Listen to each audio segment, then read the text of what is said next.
Alrighty, folks, we're going to try and do a brief new release review, for lack of a better word, and that is the 40th anniversary edition of the self-titled Virgin Steele album. Their debut came out in 1982 originally.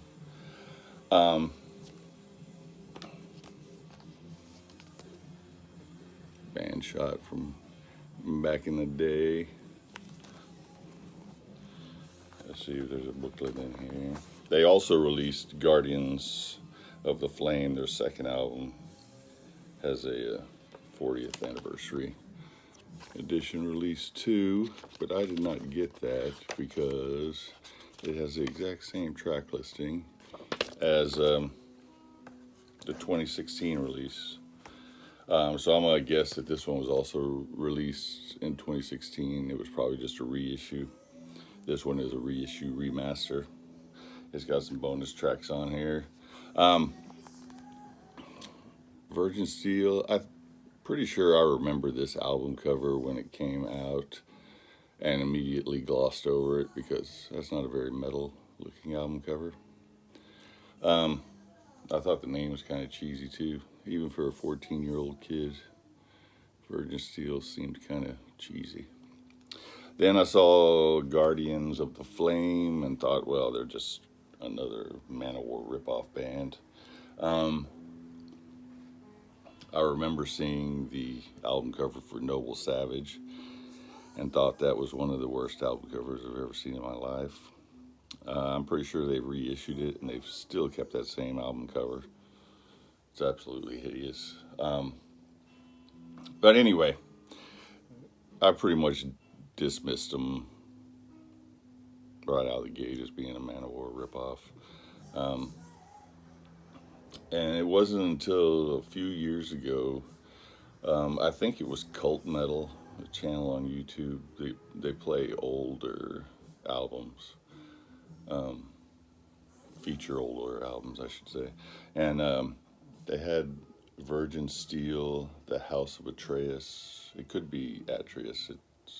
I'm not sure on the pronunciation on that, but I'll say Atreus because that's the way I've been saying it. The House of Atreus, Act 1. And they had that on their channel. So I'm like, you know what? I know this is later day Virgin Steele. I know that they've supposedly changed their sound and are more epic power metal now. Let me check this out and see what I think. Because I honestly couldn't remember if I'd ever even heard Virgin Steele anywhere. I know I never knew anybody who listened to them. And so I played the first song, and it's called Kingdom of the Fearless, The Destruction of Troy. And it blew my top off because it's a killer song, killer album. Still my favorite Virgin Steele album. I have picked up everything of theirs from their debut through the Book of Burning,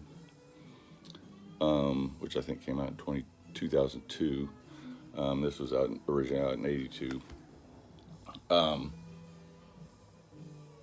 kind of stopped there because I know that they've got some questionable reviews on some of their latter day material, like they're just rehashing old ideas, that their well of creativity is dried up. So if I'm wrong about that, let me know, because I would definitely need to check it. Would definitely check it out. I know their last album came out in 2023. I'm forgetting what it was called, something Dionysus. The Poisoning of Dionysus, I can't remember. I did not get it because there were spotty reviews on that too. Like they were branching away from their power metal roots, trying to expand their sound. And all the reviews on it, I said the same thing. Just half of them hated it and half of them liked it. But they all agreed that it was expanding on the sound, which didn't sound like something I was going to be interested in. But if I'm wrong, you can let me know. I do not own Noble Savage, and I do not own Age of Consent. those two in that 20-year stretch. I would have bought them, but they're kind of pricey. So I'm hoping that since they released Virgin Steel and Guardians of the Flame, the 40th anniversary, that maybe they'll release those two albums as a 40th anniversary, and I won't have to pay like $30 for a CD. So anyway, this one is really good. This is not the epic power metal. They're still finding their groove here. This is much more the Rods meet new wave of British heavy metal. There's even some almost radio friendly hard rock on here. There's a few songs that get into that start highlighting their power metal leanings. I'm gonna guess that's why Jack Starr left. He was the founder of the band with David DeFeis, I think is how you say his name. Excuse me. And but they parted company after Guardians of the Flame, and Jack Starr went on to do his own thing. And I'm gonna guess that that's because David DeFeis wanted to go into a more power metal direction, which Jack Starr didn't want to do. So like I said, this isn't. It's got the hints of the power metal, but it's not power metal. It's like I said, it's more the Rods meets new wave of British heavy metal than anything.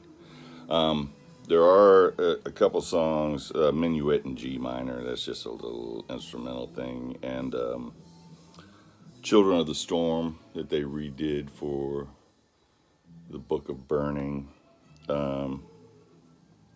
Burn the Sun, I'm sorry, is on here. That is also on Guardians of the Flame, so I'm guessing that this was it says demo. So they were already working on a demo for that song at this time. And then there's another song here, The Fire God, which that did appear on the House of Atreus Act 1. I believe it was Act 1. So yeah, they were itching their power metal leanings, but hadn't quite got there yet on this one. So if that sounds like something that might be up your alley, you might want to check it out. There's a CD right there. Band shots right there. I dig it. I like all of Virgin Steele's stuff. Like I said, I like all of it, pretty much, that I've heard. I do like the more epic power metal stuff that they do. David DeFeis has a really good voice, really unique voice. He's very theatrical with his voice, and he's doing a lot of that theatrics on this one too.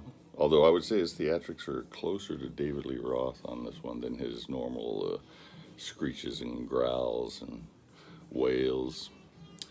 So anyway, Virgin Steel, self-titled debut, 40th anniversary edition. If you've listened to it, let me know what you thought. Like I said, if there's some other albums in there that I'm missing that you think I should check out, let me know. You guys have a good one.